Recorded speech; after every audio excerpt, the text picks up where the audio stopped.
I guess you could say I lived a straightforward life, working for my dad's company. He built it from scratch, and it's one of those big, bustling trading firms downtown.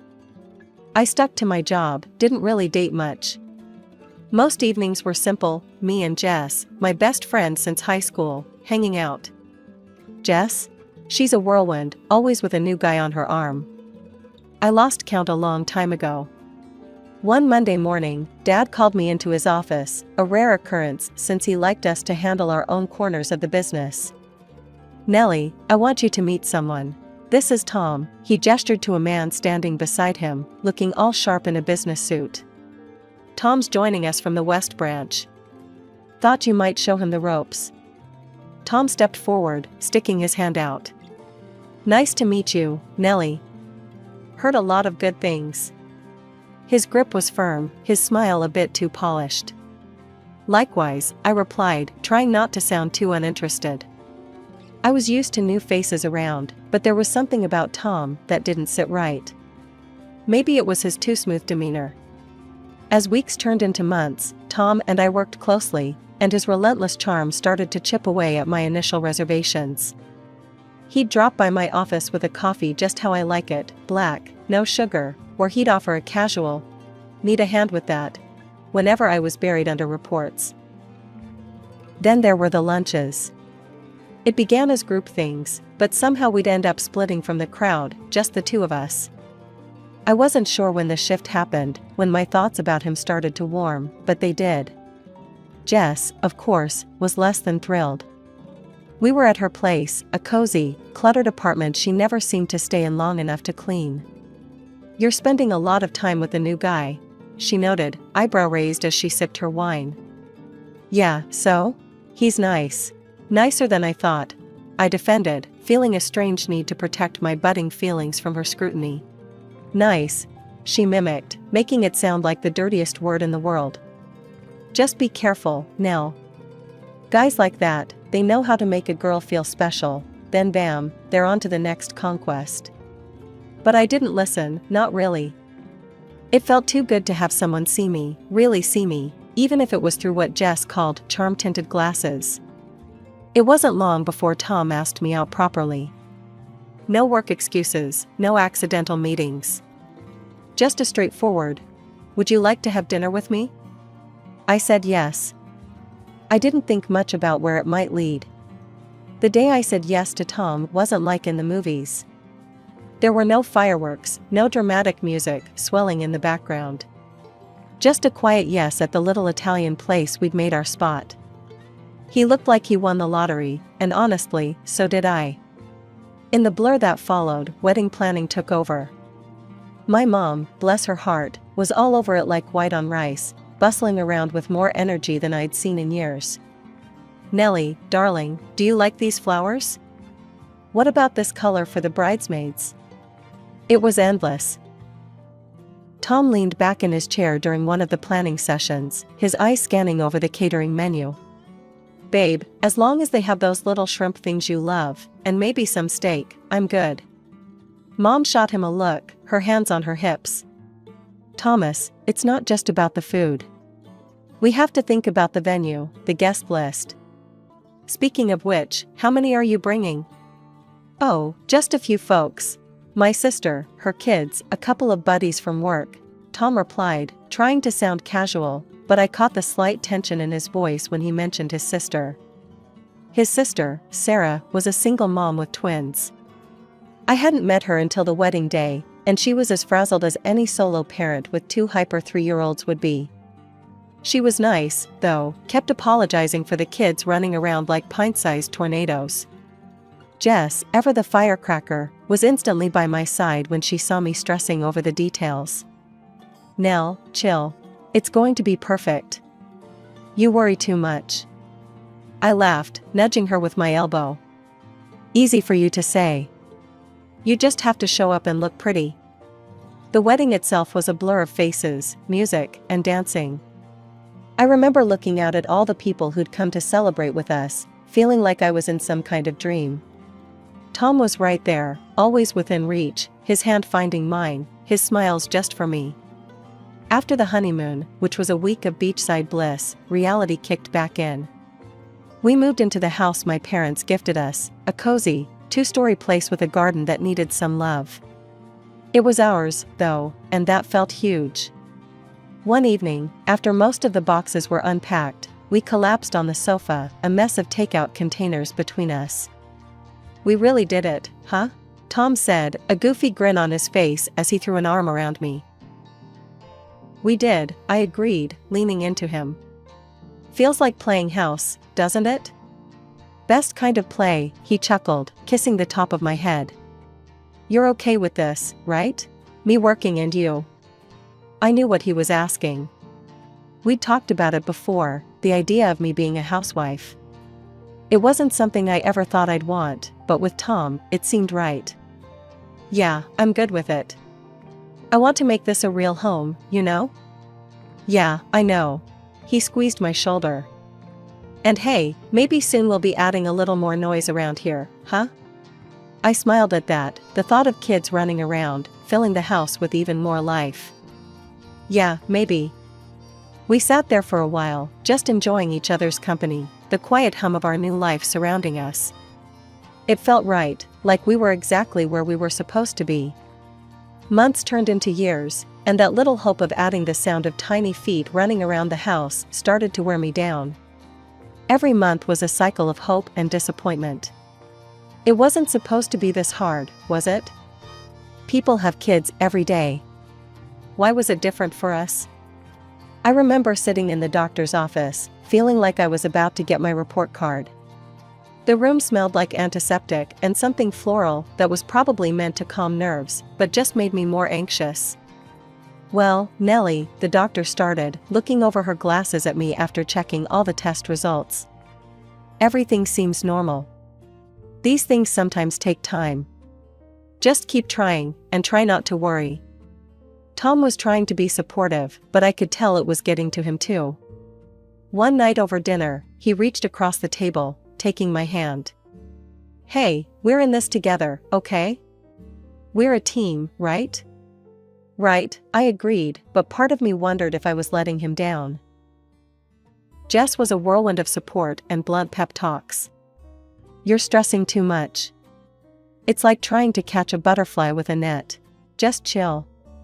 I rolled my eyes, though her words did ease the tension a bit. "Easy for you to say. You're not the one going through it." She waved a dismissive hand. "True. But I see you, all wound up all the time. It's not gonna help you get pregnant." The conversation shifted when Jess dropped her own bombshell a few weeks later. We were at a cafe, the smell of coffee strong in the air. She had that look, like she was sitting on a secret. Finally, she blurted it out, her eyes gleaming. "I'm pregnant." For a moment, everything stopped. The cafe noise faded into the background, and I felt a mix of joy and an inexplicable sting. Jess, that's amazing." I managed, my voice brighter than I felt. "Yeah, it's kinda crazy, right? I mean, I wasn't even trying," she added, then winced, realizing how her words might sound to me. "Who's the dad?" I asked, genuinely curious, despite the ache in my chest. She shrugged, her expression unreadable. "Just some guy. You don't know him. Anyway, we're not together or anything. It's just me and this little bean." I nodded, the news settling in. I was happy for her, really. But it was a stark reminder of what I didn't have. As we talked more, her excitement infectious, I felt my own worries slip away, replaced by something like hope. Maybe not all paths were straight. Maybe some had detours that still led to beautiful places. The months after Jess had her baby boy were a whirl of emotions. I visited her as soon as she was settled back home, carrying the plush, overpriced baby blanket I'd picked out, something soft enough for royalty. Jess seemed overwhelmed but happy, a tired smile permanently etched on her face. "God, Nellie, it's insane. I barely have time to shower, let alone host visits," she confessed as we sat on her cluttered couch, her new baby cradled in her arms. "I totally get it," I reassured her, trying not to feel sidelined. Just know I'm here, whenever you need a break or just want to scream into a pillow. Back at home, things were different. Tom's weekend trips to help his sister, Sarah, with her twins, became more frequent. Every time he packed up for another visit, I offered to come along. Let me help, it'll be fun. The kids are great, I'd suggest, trying to sound cheerful. Nah, you don't need to deal with all that chaos. I got it, he'd insist, shutting down the conversation before it could grow. Sarah's going through a lot. I just want to be there for her, you know? So, I stayed back, filled the silence of our home with new projects. I bought gifts for the twins, soft toys, and books, things I hoped would make their days brighter. Give these to the kids, I'd tell Tom, handing over the brightly wrapped packages. Sure thing, babe. They'll love this, he'd say, packing them away in his overnight bag. One Saturday, with Tom away supposedly buried in kid duty, I headed to the mall to pick up some new tablecloths and napkins for our home. Something to brighten up the place. As I walked through the aisles, picking through patterns and fabrics, a familiar laugh caught my attention. There, in the middle of the mall, was Sarah, her twins tugging at each corner of her purse, none the worse for wear. Surprised, I approached them, my heart starting to race for reasons I couldn't pin down. Sarah, what a surprise, I exclaimed, perhaps a little too loudly. Nellie, oh my goodness, it's so good to see you. Sarah beamed, herding her kids closer. We're just picking up some school supplies. We decided to grab coffee at a small cafe inside the mall. As we settled down, the kids distracted with some coloring books, I ventured cautiously. So, Tom's been a big help on the weekends, huh? Sarah's face clouded with confusion. Tom?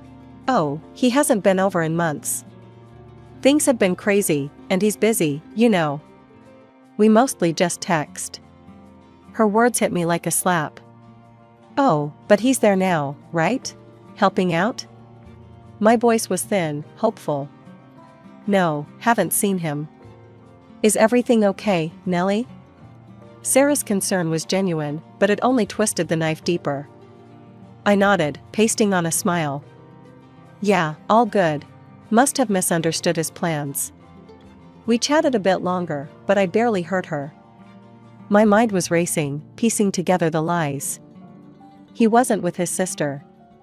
He hadn't been for a long time. Where was he? What was he doing? The drive home was a blur. I kept telling myself to breathe, to not let panic take over. But inside, my world was crumbling. The trust I'd had, the life we'd built, it all felt like a house of cards, ready to topple at the slightest touch. The house was too quiet, the silence echoing off the walls like a bad omen. I needed answers. I needed to know if my instincts, now screaming betrayal, were right. Tom's office was at the end of the hallway, a space where he spent his evenings working, or so he said. I walked over to his desk, my hands slightly trembling as I contemplated where to start looking. His laptop sat there, closed but not asleep, its power light pulsing softly. I opened the laptop, hesitating for a moment before I typed in the password. He'd told me once, carelessly, not thinking I'd ever have a reason to use it. The screen lit up, revealing his cluttered desktop filled with folders and documents. I didn't know what I was looking for exactly. Maybe a receipt, an email, anything that could explain the sinking feeling in my gut. I clicked through folders, finding nothing but work files and boring reports. My hope was dwindling, replaced by frustration and a growing sense of foolishness. Maybe I was overreacting. But then, I noticed a folder tucked away at the bottom of the screen, labeled simply Miscellaneous. It was a strange place for such a folder, hidden among spreadsheets and business plans. Curiosity piqued, I opened it. There were photos. My breath caught as I clicked on the first image. It was Tom, and there, far too close, was Jess. A passionate, intimate kiss that you don't share with just anyone. And in another, he was holding her baby, looking down at him with a tenderness he'd never shown even in our talks of having our own. I felt cold, frozen in place as the truth settled in. My husband was cheating on me. With Jess. The world seemed to tilt, a vertigo of betrayal spinning me around. I needed to hear his voice, needed to know what he'd say. Shaking, I grabbed my phone and dialed his number. He picked up almost immediately. "Hey, babe." Tom's voice was casual, too casual. "What's up? Where are you?" I managed to say, my voice steady, despite the turmoil inside. "Oh, just at Sarah's. Helping her with the kids. You know how it is," he replied smoothly. A child's scream cut through the background, lending credence to his lie. The rest of the weekend passed in a blur. When Tom came home, he was the picture of a loving husband, oblivious to the storm raging inside me. I acted the part of the none the wiser wife, but inside, I was reeling, planning, thinking of my next steps. By Monday, I had made up my mind. I called a private detective, a number given by a friend who had gone through something similar. We met at a coffee shop, a public place where I could keep my composure. "I need to know everything," I told him, my voice low. "Can you do that?" He nodded, his expression grave. "It'll take a couple of weeks. I'll get you everything you need to know." I went home to play the part of the trusting wife a little longer, the weight of my secret knowledge pressing down on me like a physical burden. 2 agonizing weeks of playing the doting wife finally culminated on a crisp Saturday morning. Tom had left early, his bag packed for another weekend at his sister's. I was nursing a lukewarm cup of coffee when the call came. It was the detective, his voice low and even. "I have the results," he said. "Can we meet?" "There's a cafe downtown, quiet enough for a conversation." "See you there," I said, already heading upstairs to get dressed. The drive to the cafe was a blur, my mind racing through 1,000 scenarios. What would the evidence show? Was there a chance, any chance at all, that I was wrong about Tom? Those hopes were dashed the moment the detective laid the photographs on the table between us. There was Tom and Jess, not just together, but intimate, affectionate. The detective's voice was a steady stream, but I only caught pieces, lost in the visual proof of betrayal. "And here are the invoices," he was saying, sliding another batch of papers across to me. "About $35,000 in total. All paid to cover medical expenses for the delivery. His name is on the receipts." Back home, I went straight to our bedroom. The closet was full of Tom's clothes, his scent, his presence. With a grim determination, I pulled out suitcases and began packing. Every shirt, every pair of jeans, every sock, I removed them from my life with a meticulousness that was almost surgical. Once everything was packed, I called a courier service. "I have a few items that need immediate delivery," I told them, my voice flat. The address I gave was Jess's. With his belongings gone, my next step was to secure my sanctuary. I called a locksmith and had all the locks in the house changed. No trace of Tom was left accessible, not even a way in. Feeling both emptied and resolute, I drove to my parents' house. My mother opened the door, her expression turning from surprise to concern in an instant. "Mom, I need to talk to both of you," I said as I walked in, my father appearing in the hallway behind her. In the living room, I laid everything out, the photos, the receipts, the betrayal. My father's face grew dark with each revelation, his disappointment palpable. "You need to divorce him, Nellie," he said, his voice firm. "He's not the man we thought he was." "I've already started the process," I replied, pulling out the divorce papers from my bag. I needed you to know." Mom reached out, her hand covering mine. "We're here for you, darling. Whatever you need." That evening, as the sky darkened and a quiet settled over my parents' home, my phone began to light up relentlessly. First, it was Tom, his calls coming in one after another. When I didn't answer, the buzzing switched to texts. "Babe, why is the door locked? My key won't work. What's going on?" I stared at the screen, feeling a hollow satisfaction in ignoring him. Then Jess started calling. I didn't need to pick up to know why. Confusion, betrayal, a messy mix of emotions that I no longer cared to understand. It was late when I heard the car pull up. The sound of a door slamming was followed by urgent footsteps up the driveway. Tom didn't bother to knock, he burst through the front door, his face flushed with anger and confusion. "What's this about, Nellie? Why are my things at Jess's? Why can't I get into my own house?" His voice was loud, too loud, filling the space with a palpable tension.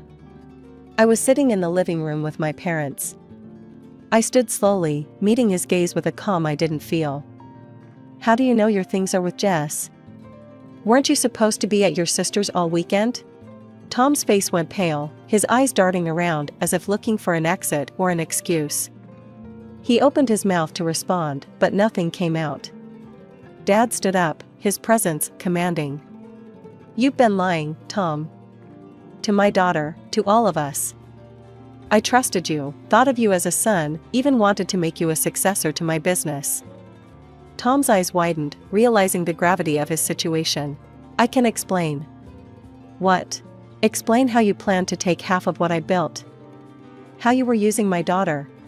"We know everything, Tom. The detective provided recordings of your conversations with Jess. Planning your future with her, at the expense of your marriage." Tom sank to his knees, his hands clasped in front of him.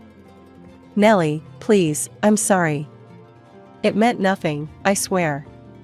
It was just a mistake." I felt my mom's hand on my shoulder, her touch reassuring. I looked down at the man I had once loved, now just a stranger groveling on my parents' floor. "Just a mistake that costs $35,000 and a betrayal?" I asked, the disgust in my voice clear. "You're not sorry you did it. You're sorry you got caught." Reaching into the folder I had brought with me, I pulled out the divorce papers, holding them out to him. "Here. I want you out of my life, for good." Tom reached for the papers, his hand shaking. He stood, the fight gone from him, his shoulders slumped in defeat. Before he could leave, Dad stepped forward, his voice booming. "And you're fired, Tom. I'll have my lawyer contact you about the financial repercussions of your actions." A few days after the confrontation with Tom, I was sitting in the quiet of my new morning routine when my phone rang. The screen flashed Jess's name, and for a moment, I considered not answering. But I needed to face this part of my past too, if I was ever going to move forward. "What's this about a lawsuit, Nellie?" Jess's voice was sharp, tinged with disbelief as soon as I picked up. "Yes, I filed for financial compensation. For the betrayal," I replied, my voice steady despite the churn of emotions. "You can't be serious," she exclaimed. "Nellie, come on, can't we talk about this? You know I've always been here for you." "Here for me? Jess, you betrayed me at the deepest level. Talking isn't going to change what you did," I said, feeling a bitter edge creep into my words. As silence filled the brief gap, I heard her breathe heavily. "I always knew it," she finally hissed. "You think you're so perfect with your perfect little life. I was always in your shadow, always the second choice to every guy. You have everything, and I have nothing. Jess, feeling inferior doesn't give you the right to destroy other people's lives. I'm sorry you felt that way, but it doesn't justify what you did," I replied, my voice cold and distant now. I hung up, cutting off any further venom she might have spewed. The lawsuit went to court, and it was as messy and painful as I had anticipated. But in the end, the judge ruled in my favor. Tom and Jess were ordered to pay a significant sum in damages. It wasn't about the money, no amount could undo the betrayal, but it was about acknowledgement, about seeing some semblance of justice. Word got around, as it always does in small towns. I heard from mutual friends that Tom had indeed married Jess, but the marriage crumbled just as quickly when he discovered her child wasn't his. The irony of it all would have been laughable if it hadn't been so tragic.